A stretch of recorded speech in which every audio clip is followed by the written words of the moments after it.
pinapanood nga ako sa TikTok at ganito nga daw ang tamang pagtali sa bakal. Kaya panoorin natin kung anong gagawin niya dyan. Sinabit nga pala niya ito ng ilang beses bago niya inikot nitong steel hook. Madali lang naman pala. Kaya pumunta na kami ni kuya dito sa ginagawang bahay nila mama. Ipapakita din namin sa inyo kung paano kami magtali ng bakal. Pero ang ginagawa ko nga pala dyan ay nagpipili nga ako nitong mga alambre para mamaya ay tuloy-tuloy na tayo sa pagtatali. Habang ito naman si kuya ay siya nang sumusubok dun sa napanood namin sa TikTok. Kung mapapansin nyo nga yung steel hook, ikot na ng ikot. Mukhang mali naman yung ginagawa mo kuya, kaya sabi ko magsukat ka na lang. Sabi ko nga sa kanya, sukatin mo muna kuya yung ating kagwapuhan. At nang habang maaga pang hakako ay atin nang malaman. Sa pagkakataong ito, ipapakita na namin yung aming tinatagong tali. Tinali na namin yung bakal sa bakal para mas lalong matibay, matigas, matapang ang ating ginagawang bahay. Kung napapansin nyo na napakaganda talaga ng view dito sa amin. Nakikita nyo ba yung nyug na yan?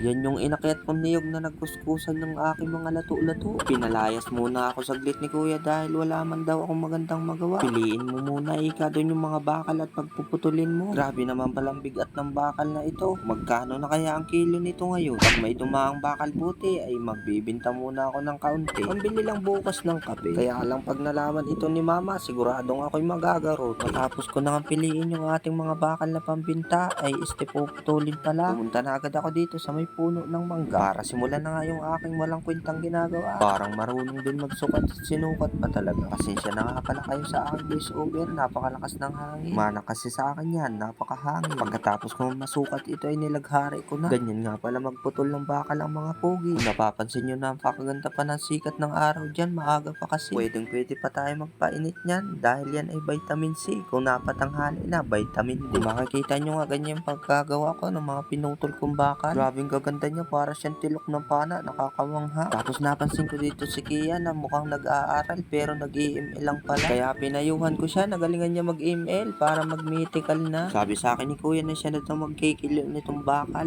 Pinula pa ako na hindi daw ako marunong yan. Sabi ko naman sa kanya, hindi lang yan ang kinuha kong talent, iba dyan. Mighty kasi ang isip ko, pwede ka mamili kung anong talent mo. Yung isip ko kasi pang universal. Kaya ngayon, tagahawak lang ako ng bakal. Hindi ko kasi basta-basta pwedeng gamitin yung aking galing dahil ito ay limitado lang. Ano yun? Parang sa superhero lang. Pag nasusobrahan kasi ako sa paggamit ng aking talento, ako ay nasisira ang ulo. Naku day, dati na yan. Tapos biglang nag-evacuate yung aking talent, nag-transform na sa iba. Kaya ang papakita ko ngayon sa inyo ay tutulay ako dito sa bakal na simento. Ipapakita ko sa inyo dyan na wala akong kapit dyan. Napakalupit ko talagang tumawid. At kung iisipin mo ay parang tanga lang talaga. Ganyan talaga ako minsan, yung pumapalit na talent sa akin ay walang pakinabang. Tingnan nyo naman ang gagawin pagkatapos tumawid. Magpipicture-picture lang pala dyan. Magpapara ikot-ikot ng camera. Anong gagawin mo dyan? Magpapakute lang. Abay, magtrabaho ka naman tutoy. Wag puro lamon. Lakas-lakas kakain eh. Kulang ang trabaho. Maraming salamat ho sa nag-aksayang manood ng mga walang kwentang vlog ko. Natuklasan nyo tuloy yung akin tinatagong talento.